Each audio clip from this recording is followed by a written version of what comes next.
Lori here with Firehouse Education and this week's Ask Anissa video column. And this week, our question comes in from Jim and Karen from Southern Recovery and Environmental Services. And the question is, hey Anissa, we had a request to quote a house that has years of cigarette smoke in it. What is your recommendation and how would you handle this? Okay, well, a couple things. I'm assuming when you're asking me how would you handle this is not just the quote, but maybe how to complete the work. So we'll talk about both of those. As far as a quote goes, definitely when we're dealing with years of cigarette smoke, it can be, it can be very involved and a bit intense on the cleaning. So it is going to have to be a thorough cleaning of the entire structure. And I'm going to talk about structure and contents because I'm not sure if there's contents in the structure or not, or we're just dealing with the structure. So we'll just discuss both here. So as far as estimating, you're going to have to sketch the whole house so that you're able to put that into, like, say, Xactimate, which I believe is what you guys are using for your pricing.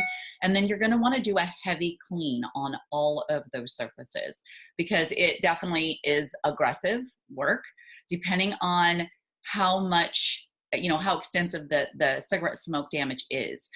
Sometimes I'm able to do that with just using my wall wash that I love so much. And I will put a link to that down below the video here. But the regular wall wash with adding the maximum amount of 99 to it for deodorization can sometimes work. The other thing is if it's really bad, you may actually have to use Degreasol to really cut through that cigarette smoke that would be on the walls. And after using Degreasol, you always have to paint. When you use wall wash, you don't always have to paint. However, if this is been smoked in for years house, you're probably going to be dealing with painting, if nothing else, to hide staining, right? The cigarette smoke will stain the walls and such. So the other thing that I would be doing ASAP, as soon as I start this job, is running hydroxyl. The hydroxyl will take care of the odor, period. It won't obviously remove the residue off the walls. That's why we have to do the cleaning, but it will definitely take care of the odor. The hydroxyl is amazing with that. I've used it many times on many jobs. Now, when you're also dealing with contents as well as structure, you have to remember that all soft items have got to be laundered. So whether you're dealing with drapes, curtains, any clothing, all has to be laundered because that is very, very absorbent, the fabric is, for the odor. The other thing is any soft upholstery will need to be cleaned, as well as any carpeting, because those things will really absorb the odor and hold it in as well. And when you're dealing with the contents, if there's anything that they're willing to get rid of in the way of paper goods, cardboard, that sort of thing, then absolutely those have to go. And whether or not they're willing to get rid of them or not, they really need to go. So you need to convince the homeowner of that.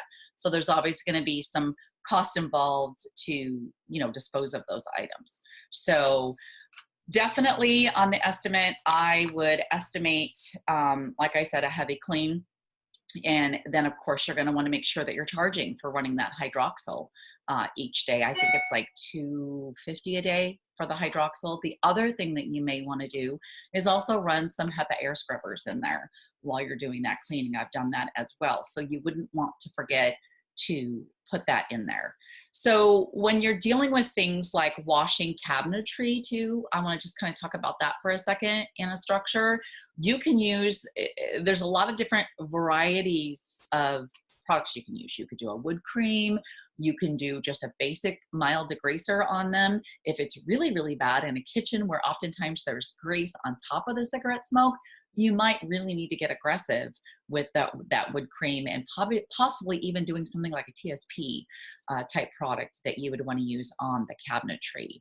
But anyway, definitely a little bit tricky when it comes to estimating these. Don't cut yourself short. But definitely, I would tell you to plan on using hydroxyl. And depending on the size of the house, you may need to use a couple of those running at the same time. But definitely run them while you're doing the cleaning because they will be deodorizing at the same time. And by the way, here's a little caveat.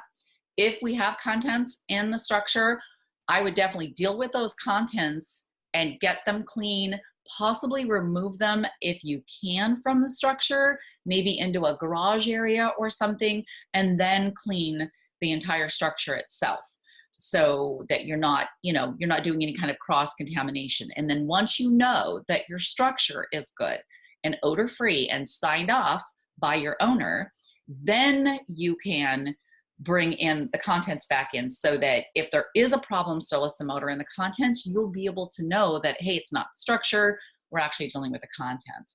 Another thing I want to mention is you're going to want to potentially replace certain things, like a hot water tank insulation blanket. It could really be absorbent with the odor as well. And of course, cleaning ducts in a house, the HVAC system is going to be huge, and changing out any filters that are on the house's HVAC system. Okay, well, Karen and Jim, I hope that really helped you. If you guys have any other questions, you have my number, and my email. Be sure and contact me, and I'd be happy to help you walk through the job if need be. And I thank you so much for the question. Please be sure, if you are not already subscribed to Firehouse Education's YouTube channel, I would really appreciate you hopping on over to YouTube and doing that. And be sure and hit the like button on this video if you found this valuable. That really helps my videos be seen in search results on YouTube. And give me a comment. Have you ever had experience with cleaning a difficult cigarette smoke odor cleaning job? And let me know what things that you have found to work, and maybe even what you tried and didn't work. I always like to hear those things too. So on that note, thank you so much. Be sure and keep the questions rolling, and I will see you on next week's Ask Anissa video follow-up.